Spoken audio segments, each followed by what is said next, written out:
a sneak peek into my vacation, W. Manish. Thank you, Sanjay.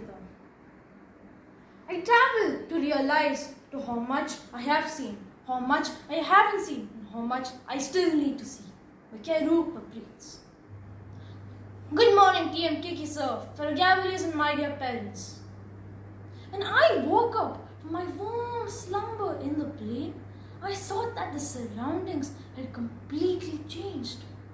There were no rocky or golden mountains of Oman and no unforgiving deserts, but lush greenery covered the landscape, dotted with small houses and cars. Finally, I had arrived in Bangalore. From there, took a 4-hour car journey to Bandipur. Bandipur is a hilltop town. I had gone there 4 years back, and it was fabulous. The greenery, the wildlife. When we reached Bandipur, I actually got off to a wonderful start. My dad had given me money to pay the driver. So as I was paying the driver, a monkey from my right ran towards me, snatched the cash away from me and bolted. I was shocked, but knew I had to do something no matter what. The monkey hadn't wandered so far, so I bought a banana in hopes that he would be reasonable enough to swap the banana for the cash. So I went ahead with my plan. Thankfully, the monkey fell for my ruse. In hindsight, I couldn't ask for a better start to my trip. When I went to Bandipur, I was eagerly waiting to visit one place, the Bandipur National Park. Me and my family had gone on a safari trip in a jeep with a friendly guide who knew a lot about tigers. He knew where he ate, he also knew his habits. Initially, we saw a glimpse of the tiger eating his morning breakfast. The guide told us that we will go around a while before returning to the same area. So while we were going around, I saw wild peacocks dancing in their rain with their feathers open. It was magnificent, really beautiful to see them dancing in the rain. It looked like dancing rainbows. But as we went around the park and reached the same area, we got a full view of the tiger. The tiger looked like he was going to rip us into shreds, but didn't. To see the tiger roaming around in his natural habitat was amazing.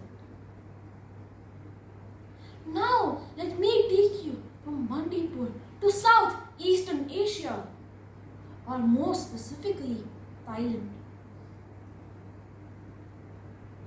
I would say Thailand was the place I cherished the most. I had stayed there for a week in a city called Pattaya on the coast. From there, I went to a small island lined with a beautiful beach. Thailand had one of the cleanest beaches I've ever seen. There was not even one single plastic bag on the shore, and the water was crystal clear. You could actually bathe in there. There were various activities in Thailand. And one activity I was eagerly waiting for was parasailing.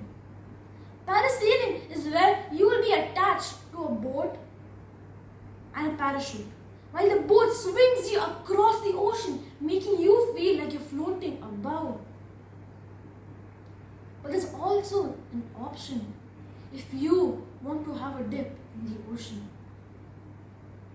But communicating our choice to the people who work over there was really difficult, as we didn't speak their hometown language Thai, and neither did they speak English.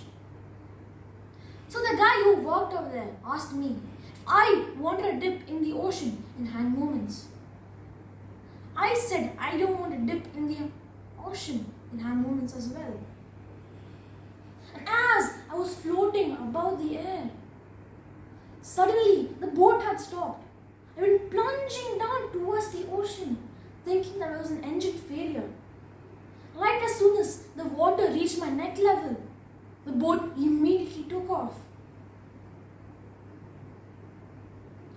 Oh, the guy over there put a mark on my hand, where I thought the mark was to indicate that I didn't want to dip. But turns out the mark was to indicate that I wanted to dip in the ocean.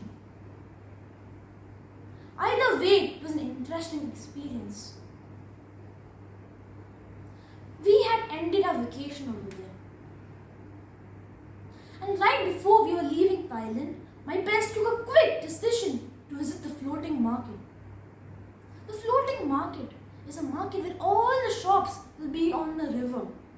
So you have to be on a boat to visit these shops. There were a lot of tourists in the morning. So there were a lot of boats as well. So to regulate the water traffic was actually a guy in the middle of the river to regulate it. All in all, it was a wonderful experience. So now, I'd like to end my speech with a quote.